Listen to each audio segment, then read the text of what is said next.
So welcome everybody to this conversation for the afternoon with Sumaiya and Nalukwago. She's all the way from Uganda, where she has helped us to organize Python in Uganda, as well as having a YouTube channel where she shares insights on the softer side of tech and how we can use that to get through things. Very excited for her talk today on mastering Python but still stuck, the hidden power of soft skills. And she promises that in this talk will ignite our personal growth and enable us to become more well-rounded, influential, and successful contributors to the Python global ecosystem, which is very exciting. So I think she'll do a much better job of telling us what's in the talk, and you're all here for it. So you've hopefully read the slides, so good luck and have fun. Thank you so much, David, for the introduction. My name is Sumaiya, like you mentioned. I'm an IT professional. I hold a bachelor's degree in information technology, and I'm currently studying for my master's degree in information systems. And I'm a tech community manager, TDG Cloud Bara in Uganda, and Women Technicals, then as well as lead the programs team on the Python Uganda community. And I'm passionate about serving communities, and I'm excited to be speaking at Python Africa 2025. Like I mentioned, I enjoy serving the community, and something fun about me is that I'm actually always in a hurry. For those of you that have seen me around, then you must have noticed, right? Yeah, so we're going to have a look at the introduction to soft skills, then we're going to have an icebreaker, then we're going to have a deep dive into how you can actually use your soft skills to become. Would you like to switch to this one? Okay, sorry. Okay. So we're going to have a deep dive into how you can actually use the soft skills that I mentioned to become a better Python developer, right? Then we're also going to look at the statistics about the soft skills, then we will come to a conclusion. So first, let's break the ice. What is one word that describes a non-technical issue that has ever happened in your project, any project that you've been working with? What's that term for the one? Yes, please. Scope creep. What that? Scope creep. Scope creep. Okay. Anyone else? Yes. Communication. Communication. Okay. Anyone could be said? Yes. I think that we pay each other for that. Okay, nice one, everyone.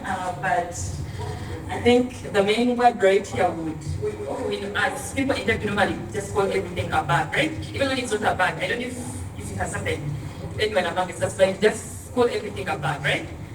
Right? But then sometimes it's not about the bug. It's something, something small that can be solved by just starting a conversation with someone, just maybe changing something about the current project, and that's what we're actually going to look at today.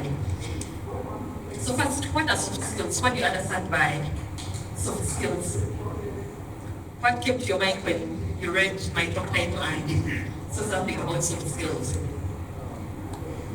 Yes, please. People skills. Okay.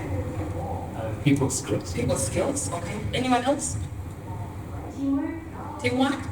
All right. Just like you mentioned, soft skills are more like the people skills, the skills that you're going to use alongside the technical skills that you have. You can be a chef. You can be a web developer, but then you need these other skills that will help you become the best developer in the world, right? So those are the soft skills, the people skills. The soft skills are skills that will help you get to work with other people, get to speak to other people, get to learn how to collaborate with other people. That's what we're going to look at today. So first, just like I mentioned in the icebreaker, we normally call them bugs, yet they're actually not bugs, right? And these are things that actually come up because we lack the soft skills.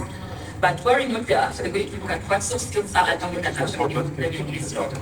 So, what if the most persistent bug in your project is not actually in your console? What if it's in the human interactions you have with your team members? What if it's because of maybe something small that you've actually been missing out on? So things like lack of empathy. Empathy is one of the soft skills, teamwork, communication. So just like I said, these are some of the bugs: the lack of empathy, the lack of collaboration skills, the lack of communication skills. They are the bugs that we normally call bugs in the So soft skills are actually the hard skills for professional development. you already know you're already a good Python developer, you're a good product designer, a good product manager, but then you need the soft skills to actually bring your product management skills to life, right? And now, I want us to, I don't know if you're all able to look into the snapshot that I attached. And you realize that there is actually an error. Do we?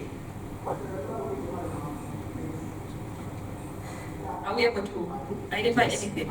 Yes. Okay, so let's now go back to that. You realize that when there is communication failure, then you will have to rework. If you have a communication gap in whichever project you're working on, you'll have to maybe go back through the project, then you'll miss some deadlines at some point, right? It's frustrating, right? And it's just because you lack communication skills. Then maybe if you're not empathetic, being empathetic is all about you putting yourself in the position of another person. If the developer on your team feels that actually has a headache and is unable to work on a particular task, put yourself in his or her position and think about how you would feel if you had a headache and you had a project to deliver on. So if you're not empathetic, then it will result into friction, because you expect this other person to deliver, yet you're not putting yourself in their position, you're not understanding the pain that they actually have. Then you will have to burn out at some point, right? Because maybe now this developer that has a headache has to deliver even when he is in pain, and it will result into burnout, which is not a good thing for anyone in pain, right? Then now the soft skills revolution is more like, now with soft skills you're able to avoid all that I've mentioned above. There are a couple of soft skills. There is teamwork, there is collaboration, there is adaptability, you being able to learn and grow in new environments. If you've been a remote worker and now you're transitioning into being an on-site worker, how are you going to transition in this new environment with new people, new languages, new weather, new food? All that is what adaptability means. So now let us look at having a code review as a conversation, right? So code reviews are ritual. I know everyone here, as long as you're technical, you've definitely done a code review, right? So too often they sometimes become, a battleground. So you leave a comment like, you have to fix this. Those comments are sometimes a bit rude, right? I feel like all of us have certain comments, right? But then you don't have to feel bad about it. So sometimes you just feel like you're commanding someone to fix this. I expect you to do this by 7 p.m., right? And that tone, as developers, you may be used to that tone, but it doesn't really come off very, very well. Now, as someone has been in both the technical part and the other part that is not technical, I can really tell you that it doesn't come off well. So sometimes it's not about, the order. Sometimes it's about you, the person that is instructing, at least how you know you're going to communicate. So be empathetic. If it's a code review, talk about find a better way of communicating it.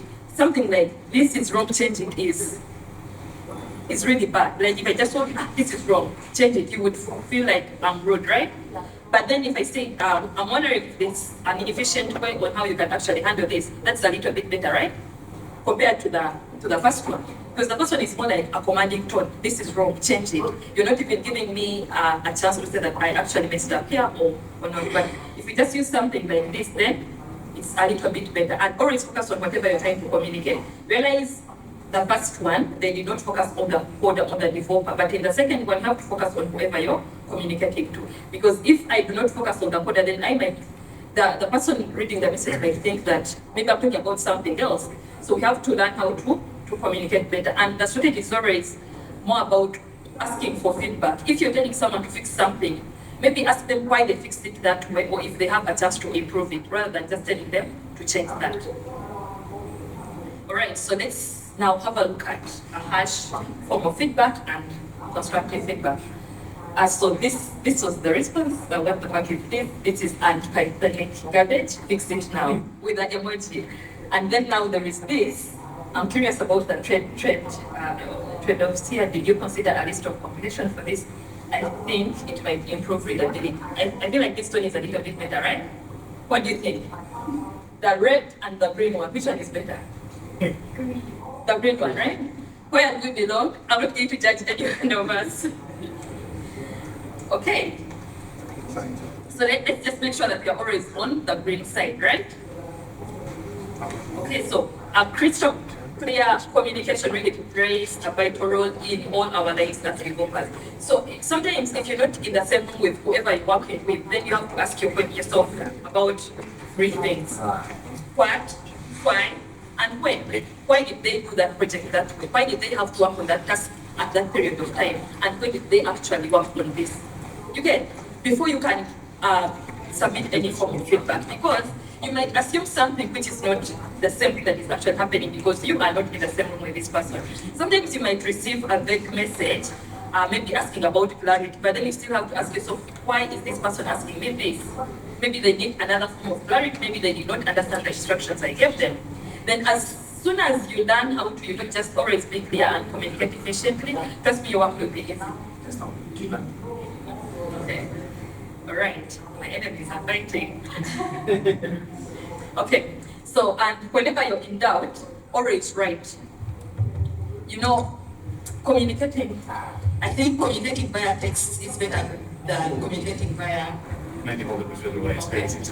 It's better than communicating via a voice note. I don't know how many of us prefer communicating via voice notes or text, but I feel like when you're texting, then you're able to tone down everything and you're able to, text calmly compared to if you are speaking to someone using a voice note, right? So if you ever feel like you have no choice or you're out of options, just try texting because at least you'll calm down. If you wanted to, be rude, then you have to calm down and text in a better tone. Then, so how one other soft skill is inclusivity, and I'm really glad that the Python community is inclusive. So my experience with organizing for Python Uganda taught me that the health of a community directly correlates with inclusivity. Like you either be inclusive or you have no community at all.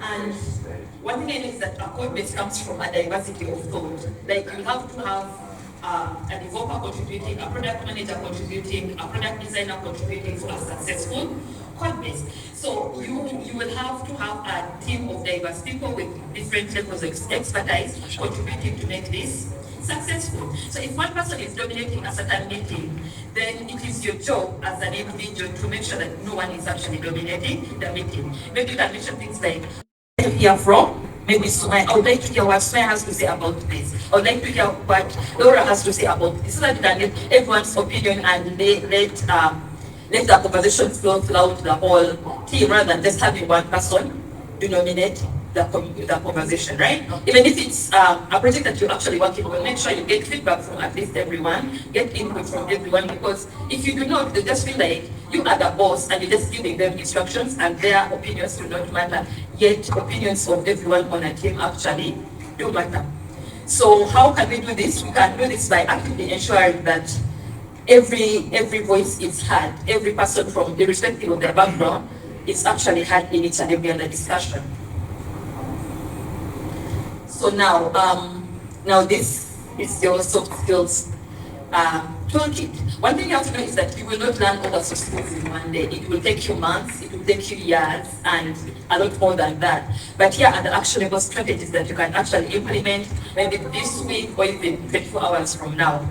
So first, you have to adopt. And by adapting, you just have to accept that, okay, yes, I'm in a new environment, I have many people who have better ideas than mine, I have better developers than I am, and then acknowledge their ideas, their expertise, and actually build on it, see how you can actually get to learn from them. Then, secondly, document. Documentation is very key. I know some of us do documentation, right? But then, even how we do it also matters. Recently, I was working on a project, and I was like, okay, it's a project that was worked on by someone else, and I just had to make a few changes to it. And I think I was like, this guy has made my work easy because everything was documented to the dot. As someone who does not like coding, going through that project, it made my life easier because he documented every single line of whatever he worked on, and it was easier for me. So imagine working on something that was actually well documented to the dot. It feels good, right? So make sure you document everything. If you get a new idea of, if you think about something that you can add to a product that you're working on, document it, because if you do not, you will forget. But if you note it down, then you'll be able to refer to your notes and actually implement whatever you've thought about. Then let's now move to, it was actually found out that 78% of the employers hire candidates with strong technical skills, but they lacked soft skills. So what does this mean? It means that we actually have to work on our soft skills because technical skills alone will not get us hired, or they will not have us stay at the jobs that they're actually working on. So soft skills play a very, very vital role, and this is a report that was done by the State of the Skills Based Hiring Report in 2023 by Traceback. So the journey from being, a good coder to an influential open source contributor is paved through improving your soft skills. So you can see a very good code base. You can be a good technical person, but then you will be very useless to whichever team you're contributing to if whatever you're working on is broken. And if it's broken by communication, teamwork, collaboration, you being an empathetic, then try as much as you can to work on your soft skills so that you can become a better Pythonista. Thank you. I'll take any questions in case there are any.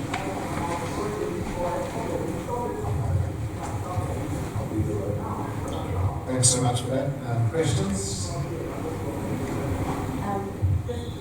That is the question, sorry, this is a comment, but someone that maybe 10 years ago told me that yes and thing that you put up on the slide, and I found it so powerful over the course of my career. I don't know if people haven't heard of it before. It's just if you're in a context where you want to fight with someone and disagree with them, and you, for some reason the context is better than all this or that, force yourself to say yes and instead of no but, and then it makes you rethink. You can still say the same thing, you can still say the way you did it is wrong, but instead you could say yes and I think there's an alternative way, and it changes the whole way that the thing is received. It's really helped me a lot, especially when I'm like angry at a meeting or whatever. Anyway, so yeah, I love it.